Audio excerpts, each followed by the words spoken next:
Namaste or negotiation? Namaste.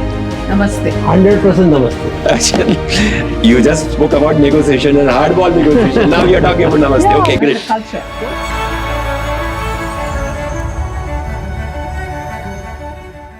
For decades, the world told us how to work, how to think, and how to win. We followed the playbooks of the West, the Silicon Valley, the Harvard, the McKinseys. But today, a new India is rising, confident, competent, and ready to craft its own dynamics. Welcome to Firebrand Narratives, where India's finest mind battle ideas, but not the egos. I'm Rahul Dev Pharasi, your curator for this thought revolution.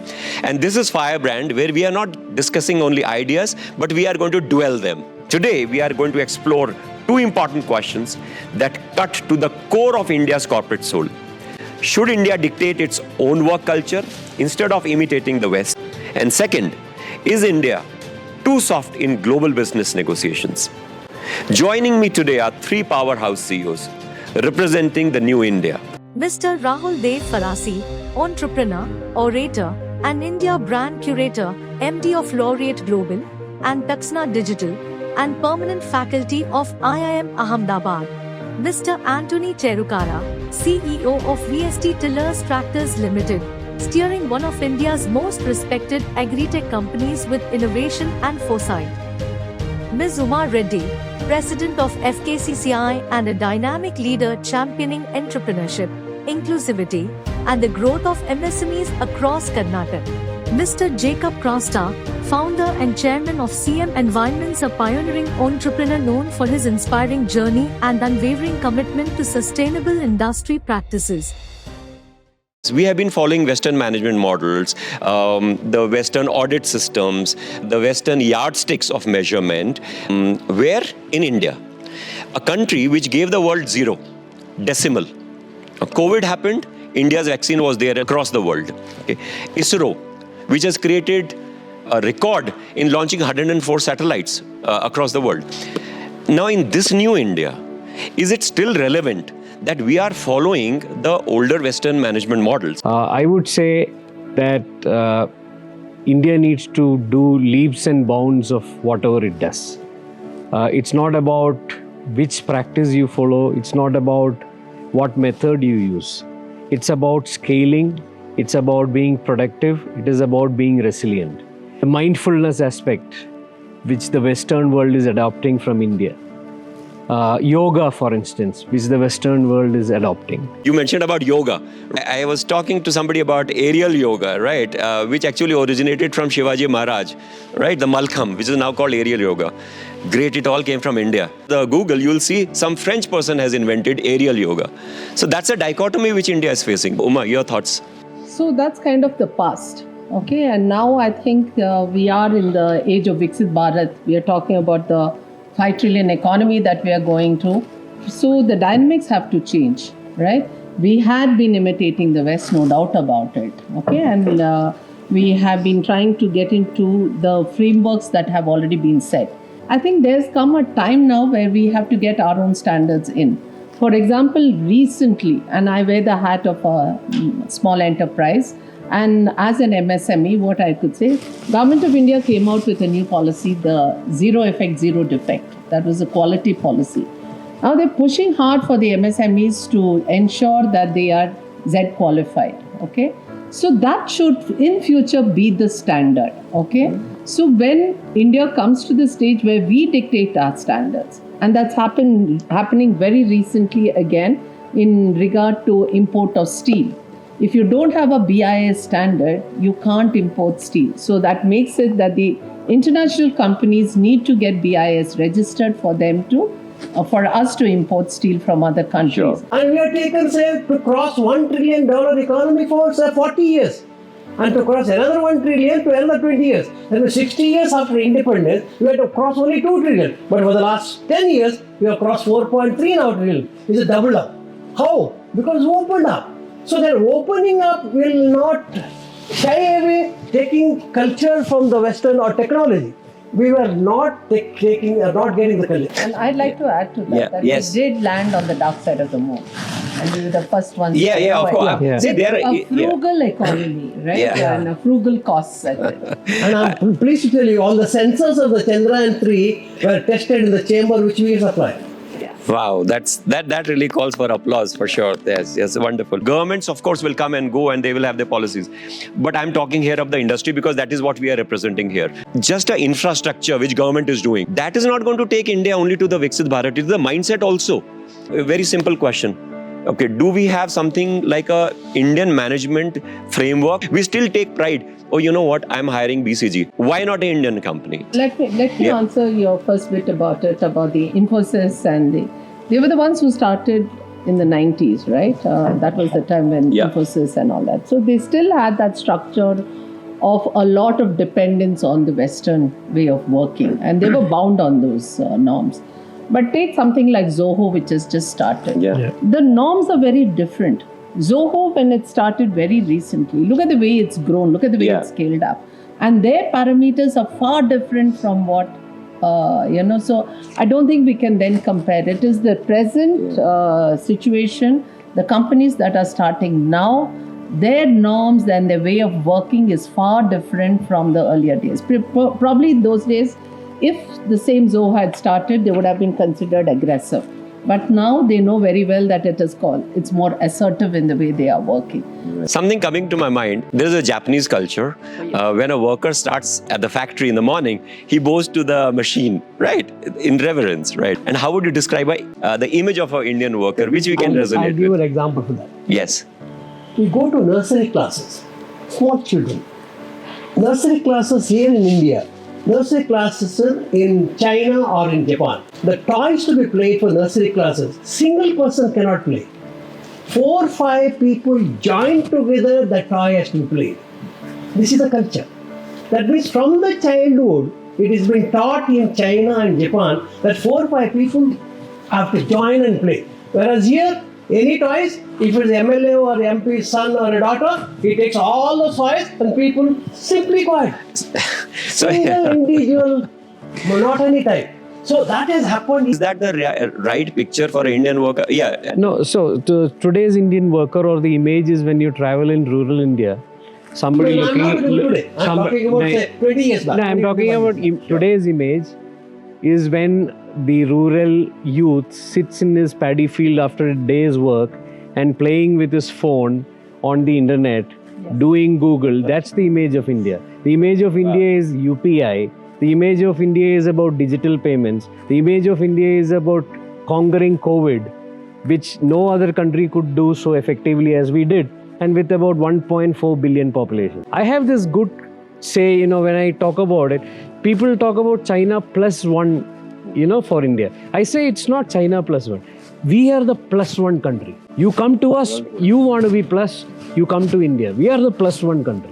That's what India is. Well put. Let's come on to the brass tracks, right? India ranks 4th in the world on the startup innovation ecosystem today. Okay. Now, from a value perspective, India ranks, I think, somewhere around 20th or 21st. Countries like Norway, Israel, small little countries are punching much above their weight. Now, why is India ranking 4th? Not the value which we are bringing on the ecosystem or the innovation, but because we are a large country. Automatically we have gone to 4th, right? So it is creating an illusion somewhere. So are we punching above our weight or are we punching under our weight? That is the question which we have to see. 2025 that you're talking about. Yes. A decade from now, things are going to be far different. Absolutely. The same startups are going to be in a position of being unicorns.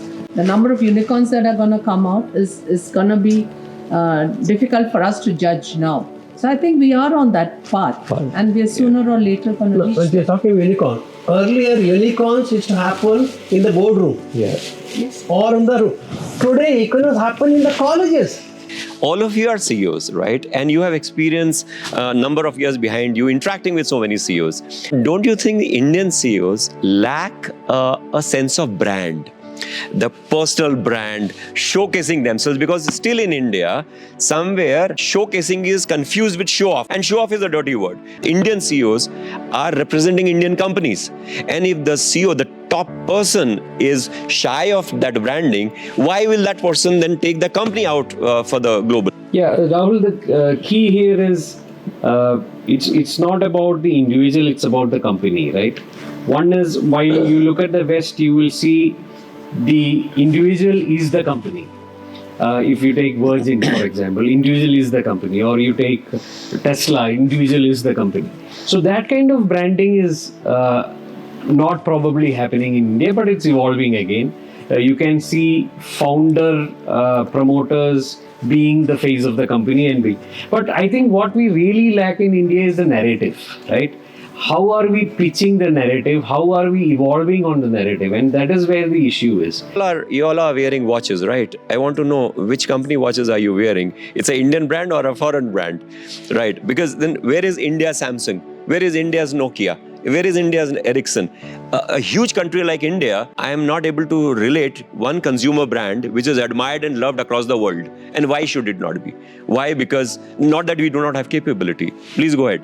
Take for example, so-called international brand generated by USA, Japan, Netherlands, Sweden, Germany. What is their population? Today USA is 34 crores. They're doing 34 crores, a $1 trillion economy. 34 crores now. What is our population? 143 crores. So we have a huge market within our country. Yeah. Probably that is the reason why we have not gone and created that kind of brand. So we are very comfortable with the market. Globally acceptable. आप कुछ भी बनाओ बिक जाएगा ना? बिक जाएगा.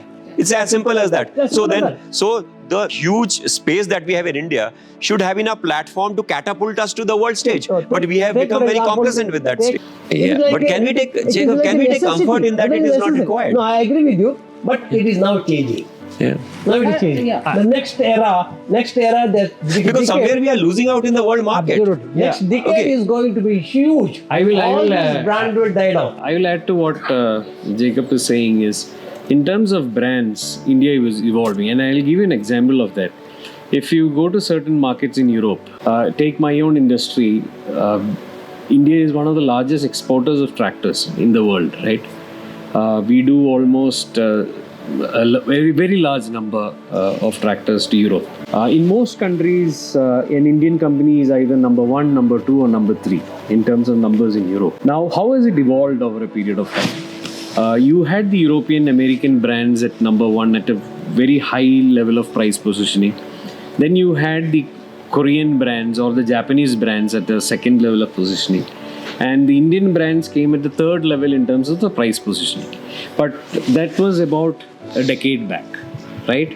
Today, I can very proudly say that most of the Indian companies' positioning is equivalent to the Japanese brands in the European market. We are able to claim that price in the European market. And I would say in another decade, you will find probably will be leading that positioning, not only in terms of the value proposition we are offering, also in terms of, the technology offering that we are giving to the European farmers. And that is happening slowly into the other developed, even in the US market. We have the number 3 or number 4 player, which is an Indian brand in the US market. And that's even on the pricing it is showing up. That's what you're saying, right? Absolutely. I would like to add here that Yes. I think things are changing. If you really look at it, the Adani, Gautam Adani is the face of the Adani group, or Mukesh Ambani is the face of the Ambani group. It's happening there. But on the other part of it, it has been an advantage for us that we do have this domestic market, and thanks to that, we've been shielded with this new US tariffs that came about. I, as sitting as the president of FKCCI, hardly received any mails from any of our 4,000 odd members saying that my business, especially the garment industry, which had a huge tariff problem, we were shielded from it. And suddenly the GST reduction in garments at the same time helped them to, look at the domestic market. So you really did not see anything. I mean, how we managed COVID, we seem to have been managing tariffs well. Yes, it's affected, definitely. I mean, you can't stay, but... Correlating with the brand part, right? Government of India has to still protect us. After 75 years, why should Government of India protect us? Why are we not standing and letting Donald Trump know, let the tariffs come in? Okay, come, let's face it. Okay, we have TVS. You want to bring Harley Davidson? Come on, bring it on. We will take it. Why are we still, you said shielding. Why do we require a shield? Are Indian companies entering the global markets or are they capturing the global markets? That's true, Rahul. Hyundai, has it captured the Indian market? Samsung, captured the Indian market? Answer is yes. But first is the mindset. I will go and capture the market. That is where we do not have a mindset that we'll capture. So I would say this, Rahul, in Indian companies used to talk about presence in so many countries, right? We are present in 20 countries, present Yes. in 40 countries. And now the narrative is changing. You're talking about leading in so many countries or capturing so many countries. Coming to the shielding by the government, I would say yes and no to that. You know, there are areas where protection is required. For example, agriculture.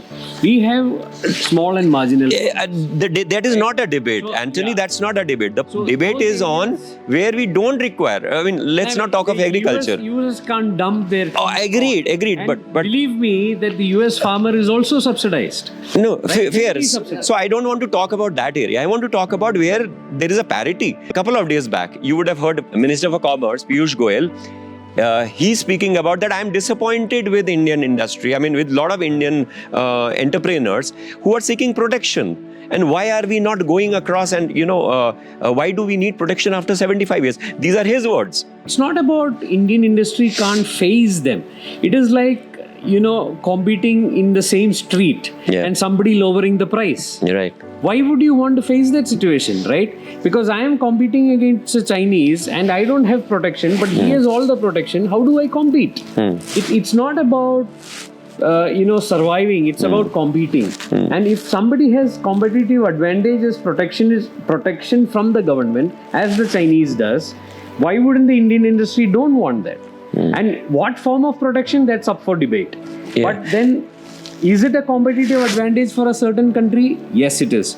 Then should the Indian industry be given or not given? I think it has to be studied, it has to be understood before we conclude. Anthony, listen. Largely has to be discussed on a level playing field. Absolutely. No, I agree with you. But there's no debate on it. And I think Government of India is doing its job when it is holding on to the agriculture dumping over here in India. Let's talk about my industry. For example, I'll give you an example. Okay, Bangladesh is one of the largest power tiller industry in near India, right?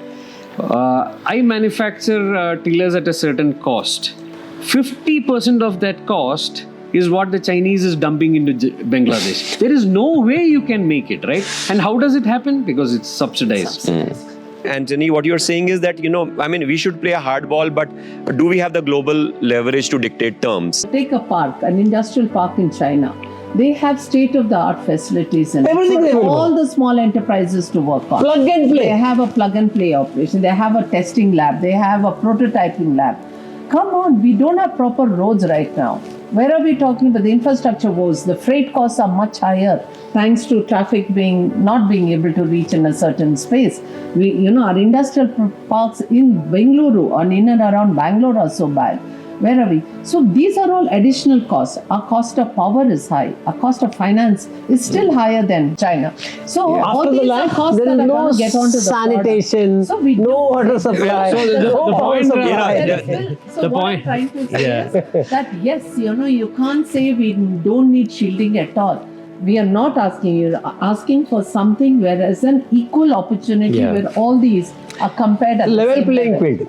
Given Jacob, the world is not same, right? All fingers are not same. So let's face it. if the world views us as we are not great negotiators, I think we are the best negotiators.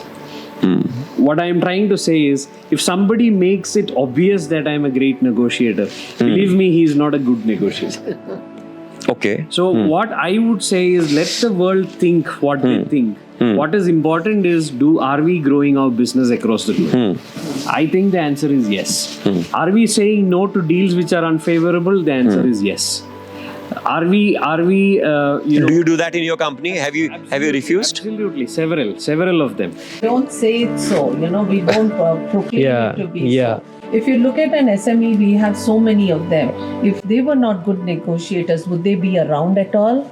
You know, they are in whatever. Uma, way I'm they talking about are. a global stage. I'm not talking within the country. Maybe you can still say no here. No, but I'm they're all talking- global companies that they are supplying to.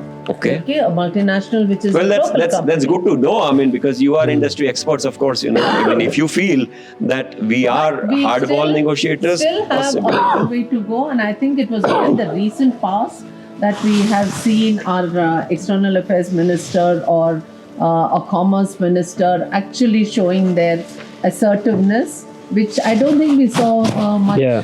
Possibly that is my belief is, you know, the when the head of the family has a particular thought process and narrative, the rest of the family starts mirroring that. So when the head of the country is having a thought, the entire Absolutely. I country agree starts with mirroring. you, and Calm and patient negotiators, not brash. We are not the Trumps. Yeah. So It's a good we- example. Yeah, look at how India is handling tariff. I think it's a splendid example how we are handling it. I mean, we are taking It's- it calm, we are taking it patient. Correct. Are we doing steps to negate it? We are. yes. Right, the GST reduction, Yeah. the tax rules, all of that is to negate that effect, right? Are we still on the table It's- negotiating? Yes, we are. It's, Are we calm about it? Yes, we are.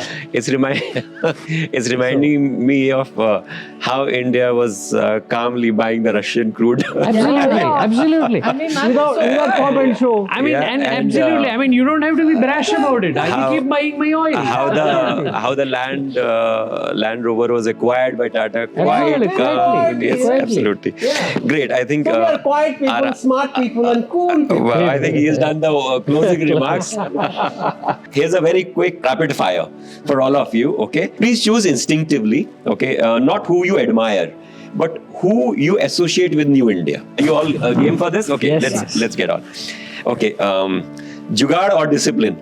Jugaad. Jugaad. Discipline. Listen, humble or hungry? Hungry. Hungry. Hungry. Hungry. Okay, namaste or negotiation? Namaste. Namaste. 100% namaste.